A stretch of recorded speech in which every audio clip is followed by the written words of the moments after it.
आगे आने वाले समय में समाजवादी पार्टी के राष्ट्रीय अध्यक्ष श्री अखिलेश यादव की 19 अप्रैल को आ रहे लड़ाई का मैदान तैयार होगा, दो हाथ होंगे, 10% लोग हैं और दूसरी तरफ सामाजिक न्याय की जब प्रश्न शक्तियां हैं। विजयी हमारी होगी, कोई भाई का राज हो नहीं सकता। तीन सेनाएं खड़ी, वायु सेना, थल सेना और जल सेना। अब एक नई सेना पैदा हो गई है। हमारी हाथ जोड़ की प्रार्थना है, चीन ने हमारी जमीन पर कब्जा कर लिया। अरुणाचल प्रदेश को चीन अपने हिस्से में दिखाता है। ये जो रणबांकुर है करनी सेना के, हिंदुस्तान की सरहद पर चले जाओ, चीन से हमको बचाओ, वरना तुमसे ज्यादा नकली दुनिया में कोई हो नहीं सकता। हिंदुस्तान की जमीन चीन से, वरना तुम नकारा कहीं जाओ। नमस्कार, आपके साथ हूं मैं आरजू दुबे और आप देख रहे हैं न्यूज स्टेट और मैं हूं आपके साथ प्रीति भारद्वाज। न्यूज स्टेट के डिजिटल प्लेटफॉर्म में आपका स्वागत है।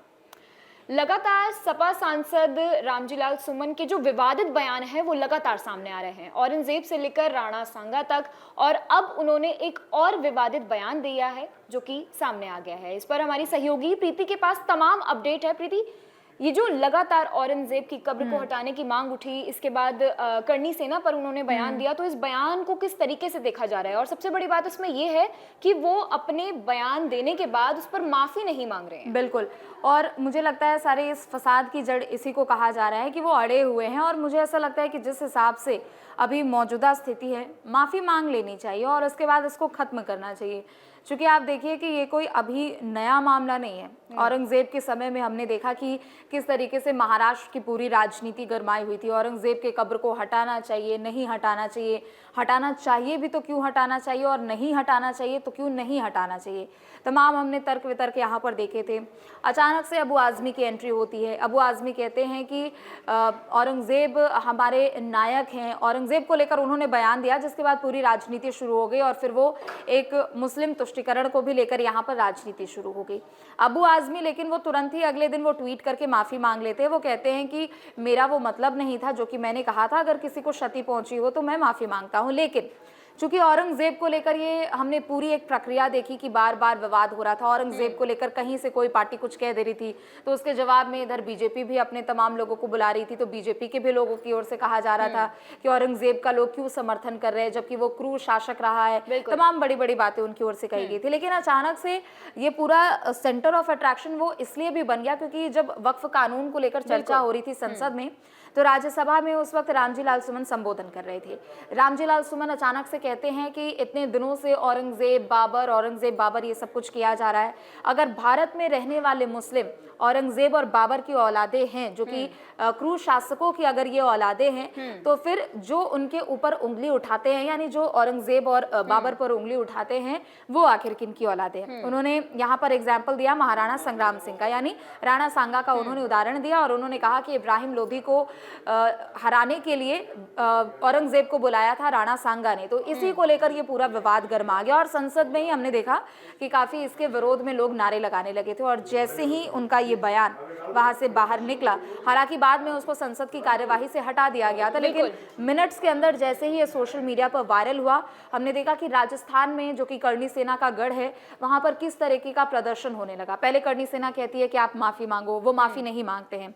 फिर बीते महीने मार्च में रामजीलाल सुमन के घर पर पहुंच जाते हैं करनी सेना के। आप समझिए कि लगभग हजारों कार्यकर्ता उनके घर पहुंचते हैं, आगजनी करते हैं, पुलिस के साथ भी तोड़फोड़ करते हैं, और आपने देखा भी होगा वो विजुअल्स की किस तरीके से पूरा हो हंगामा होता है। हालांकि तब मामले को शांत करा दिया जाता है, लेकिन अभी जब 12 अप्रैल को राणा सांगा की जयंती थी, उस वक्त आगरा के आसपास और जितने भी राजस्थान से लग के जितने एरिया है उत्तर प्रदेश के, वहाँ से करनी सेना का एक हुजूम आता है और आप समझिए कि हजारों की संख्या में लोग जुट होते हैं और कहते हैं कि शाम 5 बजे तक रामजीलाल सुमन अगर माफ़ी नहीं मांगेंगे तो हम फिर उसके बाद इसको और भी ज़्यादा उग्र करेंगे। हालांकि इससे पहले भी रामजीलाल सुमन से माफ़ी मांगने की बात कही गई थी, लेकिन उन्होंने कहा था कि नहीं, मैं माफ़ी नहीं मांगूंगा, मैं अपने बयान पर अड़ा रहूंगा, अडिग रहूंगा। और वो कह रहे थे कि इसमें मैंने गलत क्या बोला, क्योंकि करनी सेना राजपूतों को लेकर वो हमेशा उग्र रहती है, और कई हमने ऐसे देखे भी है टाइम जब करनी सेना की ओर से तमाम अलग अलग मुद्दों को लेकर विरोध प्रदर्शन किया गया।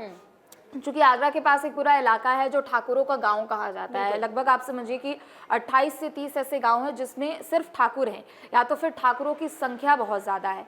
वो लोग वहां से पहुंचते हैं, 5 बजे का अल्टीमेटम दिया जाता है, फिर जैसे ही शाम के 5 बजते हैं वो लोग उनके घर की तरफ जाने लगते हैं। और आप इसी से इस बात का अंदाज़ा लगाइए आरजू कि 10,000 पुलिसकर्मियों को उस दिन सिर्फ और सिर्फ आगरा में अलर्ट किया गया था। तो आप उन प्रदर्शनकारियों की और करनी सेना के जो तमाम कार्यकर्ता थे जो कि माफ़ी मंगवाने पर अड़े हुए थे, उनकी संख्या कितनी ज़्यादा होगी। हालांकि समझाया बुझाया गया, फिर उनसे बातचीत की गई रामजी लाल सुमन से, उन्होंने फिर बोला कि मैं बयान नहीं दूंगा। और कल जब अम्बेडकर जयंती थी तो वो एक कार्यक्रम में पहुंचे सपा कार्यालय, और वो उन्होंने कहा कि हालांकि बात तो उन्होंने राणा सांगा से फिर दूसरी तरफ शिफ्ट कर दिया। उसी मुद्दे पर मैं अभी आने वाली थी कि पहले औरंगजेब की कब्र के बारे में उन्होंने बोला, इसके बाद उन्होंने बाबर के बारे में बोला, और वो लगातार कुछ ना कुछ बोले ही जा रहे हैं। कल अंबेडकर जयंती के मौके पर आगरा कार्यालय में उन्होंने ये बोला कि अगर आप में बाबर का डीएनए है तो तुम सब में किसका है? हाँ, हम लोगों में। बेसिकली उन्होंने मुसलमानों को ये चीज बोली कि अगर मुसलमानों में बाबर का डीएनए है तो तुम सब में किसका डीएनए है? तो लगातार वो हिंदुओं की आस्था पर प्रहार कर रहे हैं। इसको किस तरीके से देखा जाएगा? और एक सबसे बड़ा सवाल ये भी है कि वक्फ कानून का जब वो राज्यसभा में संबोधन कर रहे थे तब ये भी देखा गया कि बीजेपी उनकी बात को इतना सीरियसली नहीं ले रही थी। और अमूमन हम देखते हैं कि जब कोई भी एक कानून अगर पास हो गया है, लोकसभा से पास हुआ, राज्यसभा से भी फिर पास हुआ, और सभी सांसदों की ओर से अपने अपने यहाँ पर जवाब रखे जाते हैं। क्योंकि कानून पास हो गया था और उस समय चर्चा चल रही थी कानून को लेकर, लोग अपना विरोध भी दर्ज करा रहे थे और बता भी रहे थे कि क्यों हम इसका विरोध कर रहे हैं। तो उस समय उनकी बातों को उतना ज्यादा ध्यान नहीं दिया गया, लेकिन जब राणा सांगा को लेकर उन्होंने बोला उसके बाद वो काफी ज्यादा हो हंगामा देखा हमने। और कल जब अंबेडकर जयंती पर वो पहुंचे हुए थे, उन्होंने राणा सांगा का तो नाम नहीं लिया, लेकिन उन्होंने ये कहा कि मैंने जो बोला है मैं उस पर अड़ा हुआ हूं। और उन्होंने ये भी बोला कि गड़े मुर्दे अगर आप उखाड़ोगे तो आपको बहुत ज्यादा भारी पड़ेगा। और वक्फ बिल लाया गया। वक्फ बिल को हम लगातार देख रहे हैं कि वक्फ बिल को लेकर भी विरोध प्रदर्शन नहीं थम रहा है। आप पश्चिम बंगाल चले जाइए, मुर्शिदाबाद में कितना ज्यादा आगजनी की गई है, 3 लोगों की जान चली गई है। उसके बाद उत्तर 24 परगना में भी ऐसी तस्वीर देखने को मिल रही है। तो वक्फ कानून को लेकर विरोध हो रहा है, लेकिन दूसरी तरफ वो कह रहे हैं कि हिंदू मुस्लिम मंदिर मस्जिद किया जा रहा है। अब फिर उन्होंने बड़ी बात तो ये कि उन्होंने ये कहा कि हर एक मस्जिद के नीचे मंदिर ढूंढने का काम किया जा रहा है, और अगर ऐसा होता रहेगा तो हम ये कहने के लिए बाध्य होंगे या हमें ये कहना पड़ेगा कि हर मंदिर के नीचे एक बौद्ध मठ है। और देखिए, इस तरह के तर्क बहुत सारे लोगों की ओर से दिए जाते हैं कि अगर मस्जिद के नीचे मंदिर है तो मंदिर के नीचे भी बौद्ध मठ है। स्वामी प्रसाद मौर्य, उनकी ओर से इस मुद्दे को, खासकर जब वो समाजवादी पार्टी में थे, उनकी ओर से काफ़ी ज़्यादा जोर शोर से उठाया भी जा रहा था इस मुद्दे को। और अब रामजी लाल सुमन ने ये बात कही है। बिल्कुल, तो साफ तौर पर देखा जा सकता है कि लगातार रामजी लाल सुमन के बोल बिगड़ रहे हैं। इस मुद्दे पर हमारी सहयोगी प्रीति की नजर बनी हुई है और पूरे न्यूज स्टेट की भी नजर बनी हुई है। तब तक के लिए आप देखते रहिए न्यूज स्टेट। नमस्कार। दोस्तों, आगे आने वाले समय में समाजवादी पार्टी के राष्ट्रीय अध्यक्ष श्री अखिलेश यादव की 19 अप्रैल को आ रहे लड़ाई का मैदान तैयार होगा। 2 हाथ होंगे, 10% लोग हैं, और दूसरी तरफ सामाजिक न्याय की जब प्रश्न शक्तियां हैं। विजयी हमारी होगी, कोई भाई का राज हो नहीं सकता। 3 सेनाएं पड़ेगी, वायु सेना, थल सेना और जल सेना। अब एक नई सेना पैदा हो गई है। हमारी हाथ जोड़ की प्रार्थना है, चीन ने हमारी जमीन पर कब्जा कर लिया। अरुणाचल प्रदेश को चीन अपने हिस्से में दिखाता है। ये जो रणबांकुर है करनी सेना के, हिंदुस्तान की सरहद पर चले जाओ, चीन से हमको बचाओ, वरना तुमसे ज्यादा नकली दुनिया में कोई हो नहीं सकता। हिंदुस्तान की जमीन चीन से, वरना तुम नकारा कहे जाओ। मुसलमानों से ज्यादा हिंदुओं की तादाद होती जाने वाली। मुगलों के आने से पहले भी कहा जाए इसके नीचे भी मंदिर है। बाबा साहब डॉक्टर अम्बेडकर को जो मानते हैं उससे मैं कहना चाहूंगा, मोहल्लों में एक प्रचार कर देना कि बड़ा खतरनाक मामला है। अगर तुम ये कहोगे कि हर मस्जिद के नीचे एक मंदिर है, तो फिर हमें ये कहना पड़ेगा कि हर मंदिर के नीचे एक बौद्ध मठ है, और तुम ये जरूरी बड़े मुद्दे मत उठाओ। करके बड़े उखाड़ोगे तो भारी पड़ जाएगा।